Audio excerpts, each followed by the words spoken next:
وَإِذْ أَخَذْنَا مِيثَاقَكُمْ لَا تَسْفِكُونَ دِمَاءَكُمْ وَلَا تُخْرِجُونَ أَنفُسَكُمْ مِنْ دِيَارِكُمْ ثُمَّ أَقْرَرْتُمْ وَأَنْتُمْ تَشْهَدُونَ۔ ترجمہ: اور یاد کرو جب ہم نے تم سے عہد لیا کہ آپس میں کسی کا خون نہ بہانا اور اپنے لوگوں کو اپنی بستیوں سے نہ نکالنا، پھر تم نے اقرار بھی کر لیا اور تم خود اس کے گواہ ہو۔ وَإِذْ أَخَذْنَا مِيثَاقَكُمْ، اور یاد کرو جب ہم نے تم سے عہد لیا، یعنی اے یہودیوں وہ وقت یاد کرو جب ہم نے تمہارے آباء و اجداد سے تورات میں یہ عہد لیا کہ تم آپس میں کسی کا خون نہ بہانا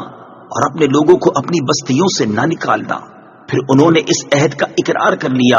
اور تم خود بھی اپنے آباء و اجداد کے اس اقرار کے گواہ ہو۔